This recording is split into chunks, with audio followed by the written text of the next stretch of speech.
இறை இயேசுவில் அன்பார்ந்த இணையதள தோழமைகளே, உங்களை இயேசுவின் இனிய நாமத்தில் அன்புடன் வாழ்த்துகின்றேன். நம் ஒரு வருட திருவிவிலிய வாசிப்பு திட்டத்தில் இன்றைக்கு நாள் 60. இன்றைய வாசிப்பதற்கான பகுதி எண்ணிக்கை அதிகாரம் 10, இணைச்சட்டம் அதிகாரம் 9, திருப்பாடல்கள் அதிகாரம் 93. எண்ணிக்கை அதிகாரம் 10. ஆண்டவர் மோசேயிடம் கூறியது: 2 வெள்ளி எக்காளங்களை செய்து கொள். அடிப்பு வேலையாக அவற்றை செய்ய வேண்டும். மக்கள் கூட்டமைப்பை ஒன்று கூட்டவும் பாளையத்தை பெயர்க்கவும் நீ அவற்றை பயன்படுத்துவாய். அவை இரண்டும் ஊதப்படும் போது மக்கள் கூட்டமைப்பு முழுவதும் சந்திப்பு கூடார வாயிலில் உன்முன்னே ஒன்று கூட வேண்டும். ஆனால் ஒன்றை மட்டும் ஊதினால் இஸ்ரேலின் 1000 தலைவர்களாகிய முதல்வர்கள் உன்னிடத்தில் கூடி வருவார்கள். நீ பெருந்தொனியாய் ஊதுகையில் கீழ்ப்புற பாளையங்கள் புறப்படும். அத்துடன் 2ஆம் முறை நீ பெருந்தொனியாய் ஊதுகையில் தென்புற பாளையங்கள் புறப்படும். அவர்கள் புறப்படும் போதெல்லாம் பெருந்தொனியாய் ஊத வேண்டும். சபையை ஒன்று கூட்ட நீ ஊதும்போது பெருந்தொனி எழுப்பக்கூடாது. ஆரோனின் புதல்வரான குருக்கள் எக்காளங்களை ஊத வேண்டும். எக்காளங்கள் உங்கள் தலைமுறை தோறும் நிலையான நியமமாக இருக்கும். உங்கள் நாட்டில் உங்களை ஒடுக்குகிற பகைவருக்கு எதிராக போருக்கு செல்கையில் எக்காளங்களால் பெருந்தொனி எழுப்புங்கள். அப்போது கடவுளாகிய ஆண்டவர் திருமுன் நீங்கள் நினைவு கூறப்பட்டு பகைவரிடமிருந்து விடுவிக்கப்படுவீர்கள். மகிழ்ச்சியினால் குறிக்கப்பட்ட திருநாட்கள், மாத பிறப்புகள் ஆகியவற்றில் நீங்கள் எரிபலியையும் நல்லுறவு பலிகளையும் செலுத்தும் போது எக்காளங்களை ஊதுவீர்கள். அவை கடவுள் திருமுன் உங்களுக்கு நினைவூட்டுதலாக பயன்படும். நானே உங்கள் கடவுளாகிய ஆண்டவர். 2ஆம் ஆண்டு 2ஆம் மாதம் 20ஆம் நாள் உடன்படிக்கை திரு உறைவிடத்தின் மேலிருந்து மேகம் எழும்பியது.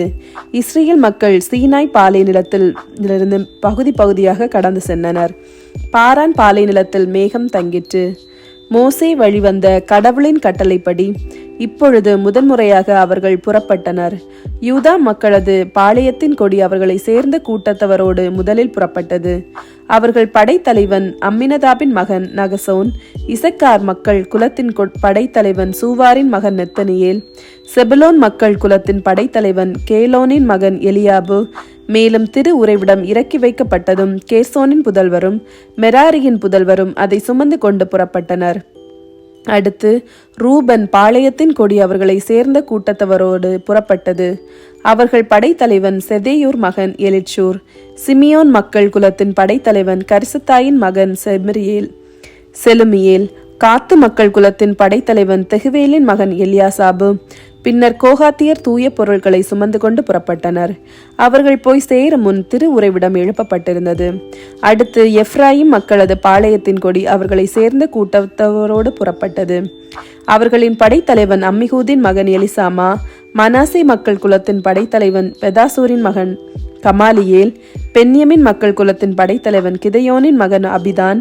அனைத்து பாளையங்களுக்கு பின் காவலாக தான் மக்களது பாளையத்தின் கொடி அவர்களை சேர்ந்த கூட்டத்தவரோடு புறப்பட்டது. அவர்களின் படைத்தலைவன் அம்மிசத்தாயின் மகன் அகியேசர், ஆசேர் மக்கள் குலத்தில் படைத்தலைவன் ஓக்ரானின் மகன் பகியேல், நப்தலி மக்கள் குலத்தின் படைத்தலைவன் ஏனானின் மகன் அகிரா. இஸ்ரேல் மக்கள் புறப்படுகையில் அவர்கள் படைகளின் அணிவரிசை இதுவே. பின்னர் மோசே மிதியானியனும் தன் மாமானுமாகிய ரகுவேலின் மகன் கோபாபிடம் கூறியது: உங்களுக்கு தருவேன் என்று ஆண்டவர் கூறிய இடத்திற்கு நாங்கள் போய்கொண்டு இருக்கிறோம். நீ எங்களோடு வா, நாங்கள் உனக்கு நல்லது செய்வோம். ஆண்டவர் இஸ்ரேலுக்கு நல்லதையே வாக்களித்துள்ளார்.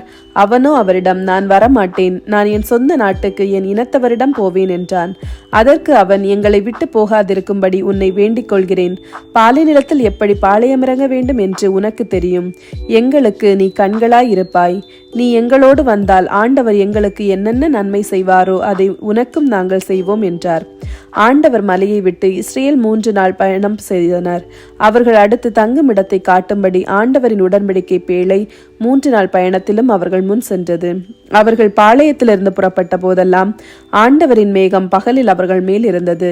பேழை புறப்படும் போதெல்லாம் மோசே, ஆண்டவரை எழுந்தருளும், உம் பகைவர் சிதறுண்டு போகட்டும், உம்மை வெறுப்போர் முன்னின்று ஓடி ஒளியட்டும் என்று கூறுவார். அது தங்கும் போதோ அவர், ஆண்டவரே பல்லாயிரவரான இஸ்ரேலிடம் திரும்பும் என்பார். இணைச்சட்டம் அதிகாரம் 9. இஸ்ரவேலரே செவிகொடுங்கள். நீங்கள் இன்று யோர்தானை கடந்து உங்களை விட எண்ணிக்கையும் வலிமை மிகுந்த நாடுகளையும் வானளாவிய மதில்கள் கொண்ட மாபெரும் நகர்களையும் கைப்பற்றுவீர்கள். அந்த மக்கள் எண்ணிக்கையிலும் உயரத்திலும் மிகுந்த ஏனாக்கின் வழிமரபினர். அவர்களை பற்றி உங்களுக்கு தெரியும்.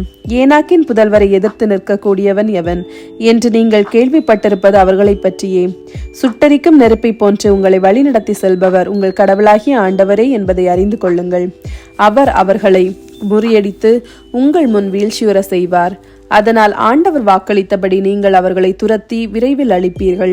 உங்கள் கடவுளாகிய ஆண்டவர் உங்கள் முன் நின்று அவர்களை விரட்டியடித்த பின் எங்களுடைய நேரிய நடத்தையின் பொருட்டே இந்த நாட்டை உடமையாக்கி கொள்ளும்படி ஆண்டவர் எங்களை கூட்டி வந்தார் என்று உங்கள் உள்ளத்தில் எண்ண வேண்டாம். ஏனெனில் அந்த நாடுகளின் நெறிகெட்ட நடத்தையின் பொருட்டே ஆண்டவர் அவைகளை உங்கள் முன்னின்று விரட்டியடிப்பார். அவர்களது நாட்டை நீங்கள் உடமையாக்கி கொள்ளப் போவது உங்களது நேரிய நடத்தையினாலோ அல்லது உங்கள் உள்ள தூய்மையினாலோ அன்று, மாறாக அந்த நாடுகளின் நெறிக்கெட்ட நடத்தையின் பொருட்டே. உங்கள் கடவுளாகிய ஆண்டவர் உங்கள் முன்னின்று அவர்களை விரட்டியடிப்பார். அதனால் உங்கள் மூதாதையராகிய ஆபிரகாம், ஈசாக்கு, யாக்கோபுக்கு ஆண்டவர் ஆணையிட்டு உரைத்த வாக்கு நிறைவேறும்.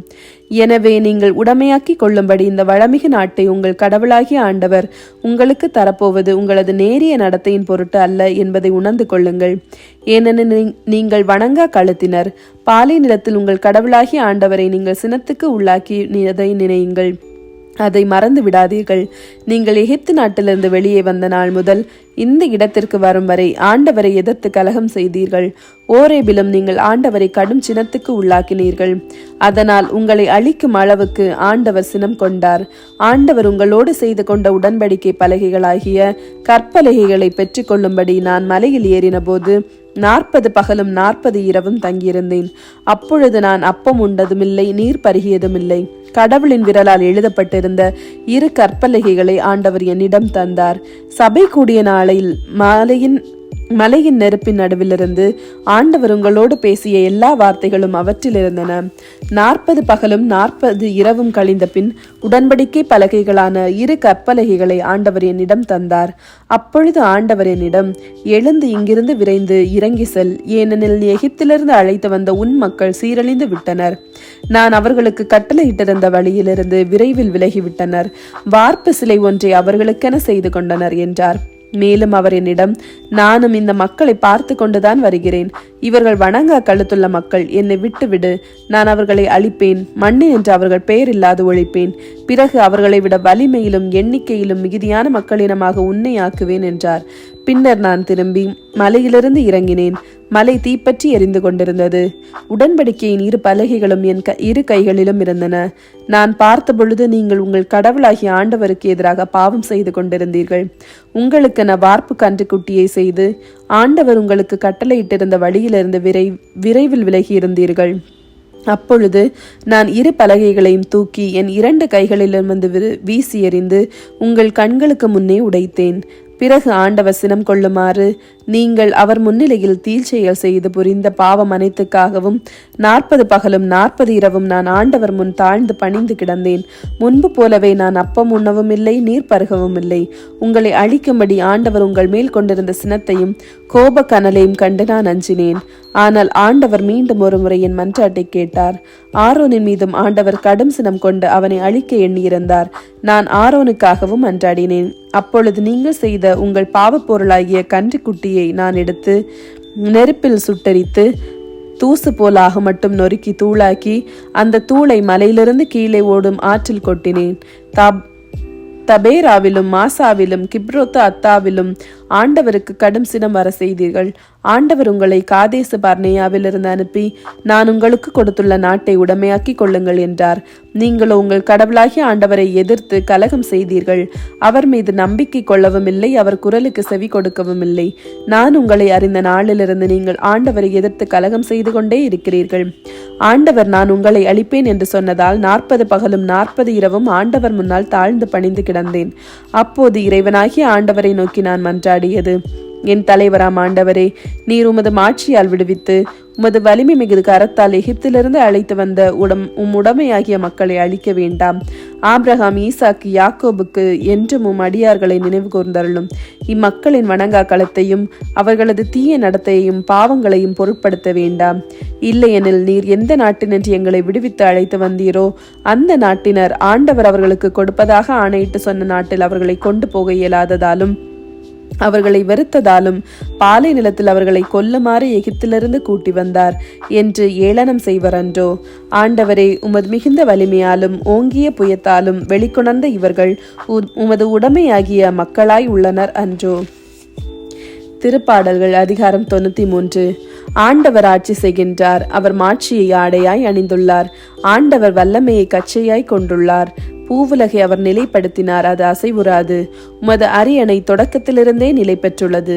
நீர் தொன்று தொட்டே நிலைத்துள்ளீர். ஆண்டவரே, ஆறுகள் குதித்தெழுந்தன, ஆறுகள் இரைச்சலிட்டன, ஆறுகள் ஆரவாரம் செய்தன. பெருவெள்ளத்தின் இரைச்சலையும் கடலின் ஆற்றல் மிகு பேரலைகளையும் விட ஆண்டவர் வலிமை மிக்கவர். அவரே உன்னதத்தில் உயர்ந்தவர். உம்முடைய ஒழுங்குமுறைகள் மிகவும் உறுதியானவை. ஆண்டவரே, என்றென்றும் தூய்மையே உமது இல்லத்தை அழகு செய்யும்.